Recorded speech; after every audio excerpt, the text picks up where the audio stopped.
Halo semuanya, Assalamualaikum warahmatullahi wabarakatuh.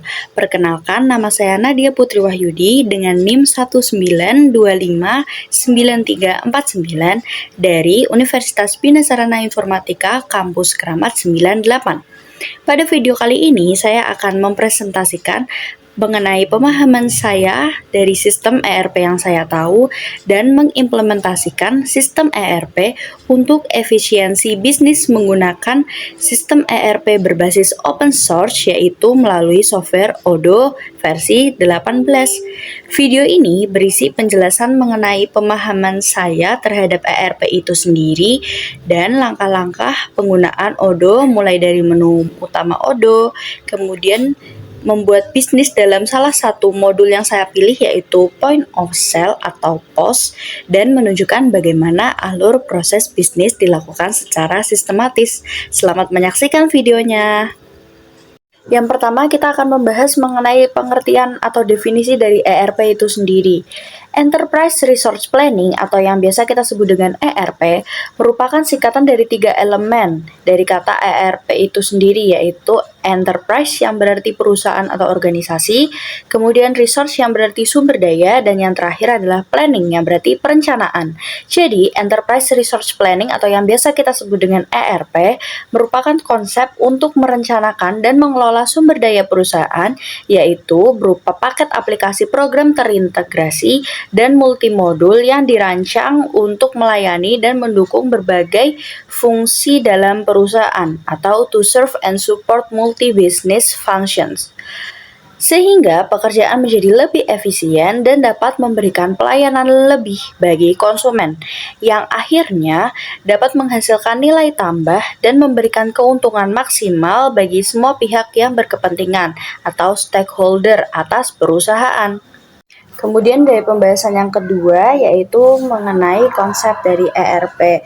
Nah, Enterprise Resource Planning memiliki 9 konsep atau biasanya jika di dalam aplikasi open source Odoo itu terdapat di dalam aplikasinya atau yang biasa kita sebut dengan modul. Nah, yang pertama ini ada Financial and Accounting. Kemudian yang kedua adalah Plan Maintenance, yang ketiga ada Procurement, yang keempat ada Manufacturing, yang kelima ada Business Intelligence, kemudian yang keenam ada Customer Relationship Management atau CRM, kemudian yang ketujuh ada Human Resource, yang kedelapan Inventory, dan yang terakhir yang kesembilan yaitu ada Sales and Distributor. Nah, jika kita ingin mengaplikasikan modul-modul ERP atau kita ingin membuat suatu sistem yang benar-benar kompleks yang bisa mencakup semuanya dalam perusahaan kita, misalnya kita sudah mempunyai suatu perusahaan atau kita sudah mempunyai toko kecil, jika kita ingin suatu software atau aplikasi yang benar-benar mencakup semuanya, entah dari inventory-nya, kemudian dari SDM-nya, terus dari penjualannya, dan kemudian dari akuntansinya, dan dalam penjualannya itu sendiri atau point of sale-nya itu sendiri, kita pastinya ingin suatu aplikasi atau software yang benar-benar sudah dalam satu software itu sudah mencakup semuanya atau sudah terintegrasi semuanya, sudah tersistem semuanya. Nah, ada nih suatu software yang kita gunakan untuk mempermudah kita dalam pengaplikasian ERP, yaitu software Odoo.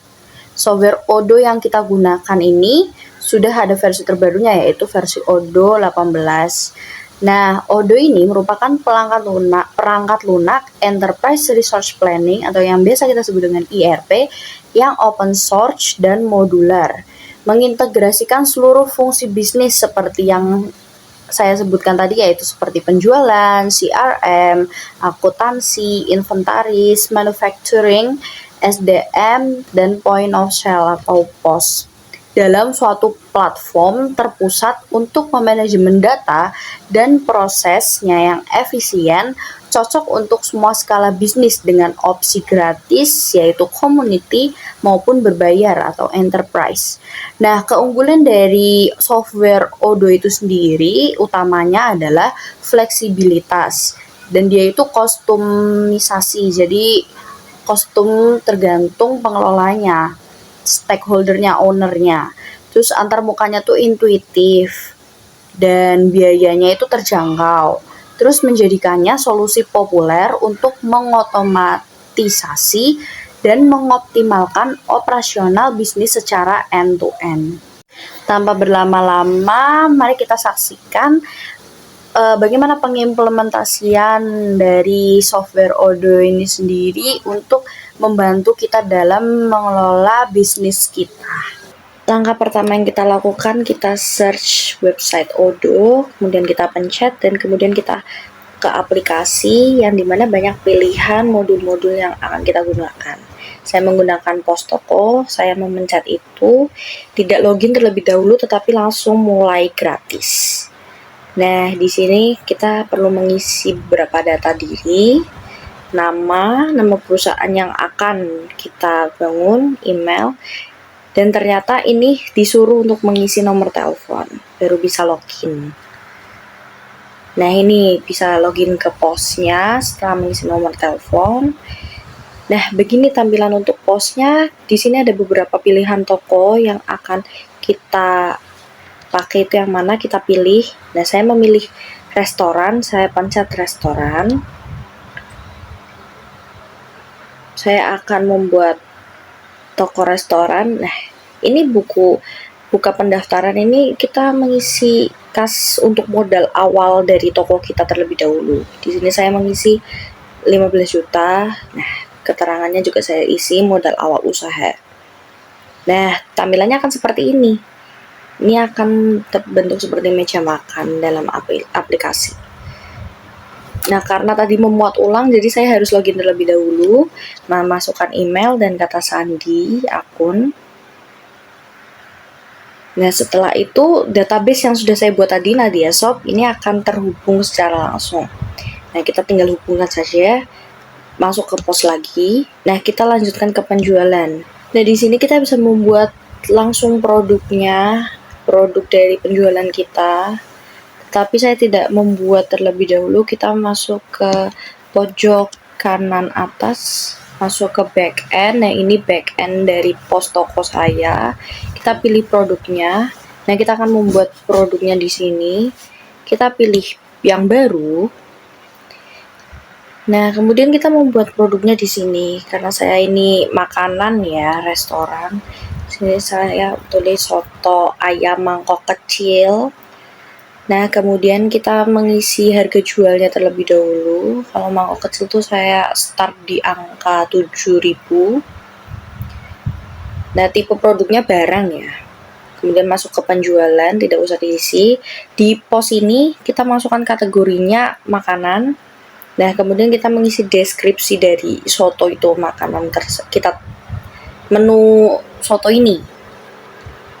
Nah, harganya itu diisi dengan harga jual yang di awal tadi, yaitu 7.000. Kita masukkan di sini juga. Nah, ini kuantitasnya ini bebas, mau berapa startnya, saya 50 stoknya. Nah, kita masuk ke produk lagi untuk melihat produk yang sudah kita buat. Nah, itu tadi soto mangkok kecil. Dan masuk ke baru. Nah, ini kita add beberapa menu seperti soto ayam mangkok besar dan gorengan. Nah, ini kalau kita mau menambahkan foto di pojok kanan yang ada gambar fotonya itu, ini emang nggak bisa diperlihatkan isi foldernya. Nah, tuh muncul jika kita sudah mengunggah fotonya. Nah, kemudian kita lihat di produk lagi. Nah, ini beberapa menu yang sudah kita buat ya. Kita membuat menu drinknya nih, minumannya, yaitu es teh manis contohnya. Nah, di sini jangan lupa diisi harga jualnya. Kemudian penjualan tidak usah, langsung ke pos, kategorinya dipilihkan drink. Nah, deskripsinya ini deskripsi dari es teh manis yang akan kita buat itu apa sih yang membuat unik atau yang lain-lain. Harganya jangan lupa diisi sesuai dengan harga jualnya yang tadi di awal. Nah, kemudian kita simpan. Nah, ini untuk menambahkan gambar es tehnya mengunggah. Nah, akan jadi seperti ini. Nah, kemudian kita menambahkan minuman seperti es jeruk manis. Nah, ini beberapa menunya yang sudah kita tambahkan tadi.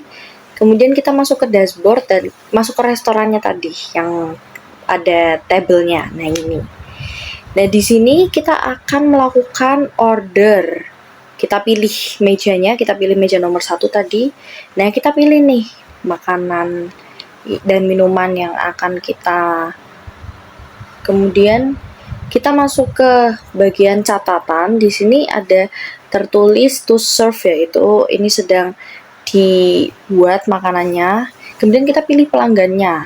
Kalau pelanggannya tidak ada di sini, kita buat pelanggan baru. Nah, kita isi namanya. Kemudian juga jangan lupa diisi email, telepon, dan alamatnya. Setelah itu kita simpan saja.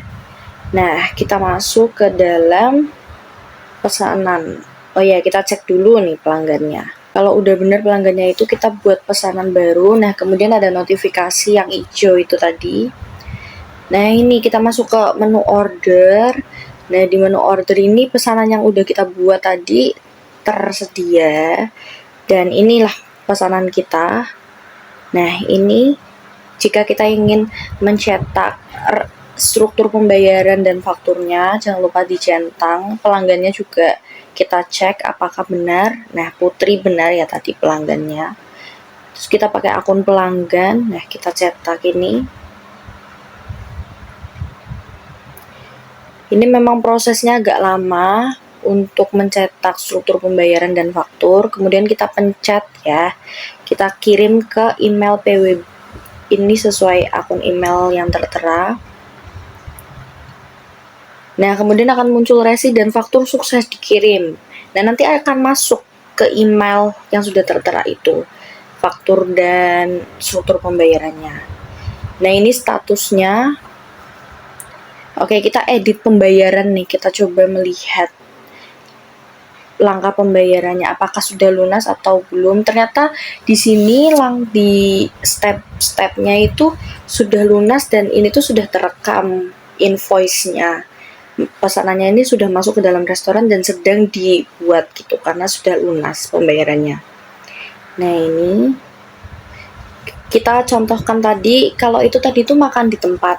Nah, ini kita pesen yang kita itu ambilnya besok gitu, nggak sekarang.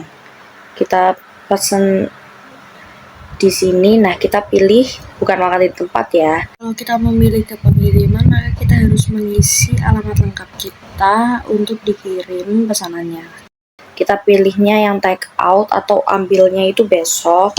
Karena hari ini udah nggak ada jadwalnya, kita ambil besok di jam 12.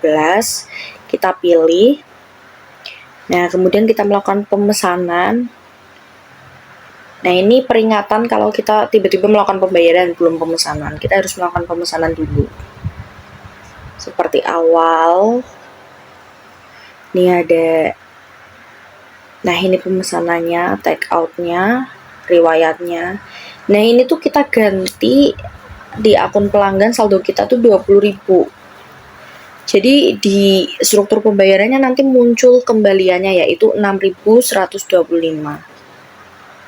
Nah, di fakturnya seperti ini. Memang tidak muncul untuk kembaliannya di faktur karena faktur itu berisi riwayat pemesanan kita. Dan di struktur pembayarannya muncul kembalian 6.125. Kemudian kita kirimkan faktur dan pembayarannya ke email. Ternyata sudah lunas dan sudah terekam pemesanannya. Nah, itu orderannya ada 2, tabel 1 dan tabel di meja 1 dan meja 2. Nah, kemudian kita masuk ke dalam email resinya. Tadi memakai 2 akun Gmail.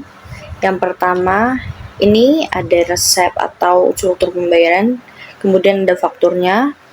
Dan di akun yang Nadia PW29 Gmail tadi. Ini kita melakukan pemesanan yang ada di meja nomor 2.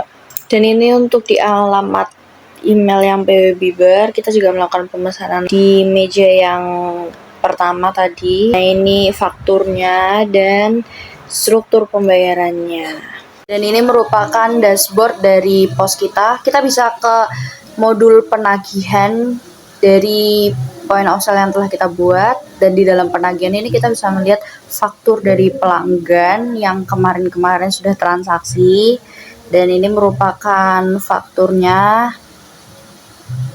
Dan ini tagihannya karena kita nggak punya tagihan dari pelanggannya, jadinya tidak usah. Nah, ini laporan dari buku besar atau transaksi antara pelanggan waktu lalu. Ini semua sudah tercatat di sini, dashboardnya atau grafiknya juga ada di sini. Kita bisa melihat grafiknya di dashboard maupun di penjualannya. Dan kemudian kita bisa melihat stok persediaan. Nah, ini kita melihat di menu produknya ya. Jadi menu produknya ini kita membuatnya juga bisa dari point of sale-nya sendiri, tapi kita juga lebih baik membuatnya dari stok persediaan itu sendiri. Nah, ini stok persediaannya itu belum tampil karena memang tidak ada stoknya. Jadi waktu kemarin saya mengisi produknya itu saya tidak stoknya itu emang nggak banyak, jadinya stoknya itu tidak tampil di dalam stok persediaan ini. Nah, ini kategorinya juga ada berbagai macam, jadi kita kalau ingin membuat kategori yang nantinya akan tampil pada point of sale, itu kita membuatnya itu dalam stok persediaan juga. Nah, ini gudang kita yaitu Nadia Shop. Point of sale-nya itu yang untuk kasirnya dan untuk pelanggannya itu di Nadia Shop. Nah, kemudian ini di dashboardnya. Di dashboard juga tercantum grafiknya maupun faktur atau hasil dari penjualan yang telah kita lakukan di Nadia Shop. Sekian, terima kasih. Dan ini adalah point of sale-nya. Sekian video tutorial pengaplikasian dari website open source Odoo untuk sistem ERP. Jadi di sini saya memilih modul point of sale toko atau pos toko, yaitu saya menyimpulkan bahwa modul pos toko ini memudahkan kasir atau admin atau owner dari toko untuk mengakses posisi aktivitas jual beli yang dilakukan dengan pelanggan, dan kemudian riwayat pelanggan, pemesanan pelanggan itu sampai di tahap apa, kemudian statusnya itu apakah sudah lunas atau belum, atau sudah diambil atau belum pemesanannya. Dan untuk pelanggan sendiri juga mempermudah pelanggan dalam melakukan pemesanan, baik itu melakukan via offline maupun di online, karena kalau via offline juga mudah banget. Kan tadi di awal ada kita mau book di meja berapa, kita mau booking di meja berapa, kita kemudian tinggal pencet dan kemudian melakukan pemesanan. Dan setelah itu kita juga bisa order secara online, dan kemudian faktur dan struktur pembayarannya juga akan dikirimkan ke email dari pelanggan secara otomatis. Jadi kita tidak perlu repot-repot untuk melakukan konfirmasi kembali ke kasir. Dan kemudian juga kita bisa melakukan pemesanan via online melalui website Odoo ini. Kemudian kita juga bisa melakukan take out melalui via Odoo ini. Jadi untuk mempermudah dari kedua belah pihak. Sekian, terima kasih. Wassalamualaikum warahmatullahi wabarakatuh.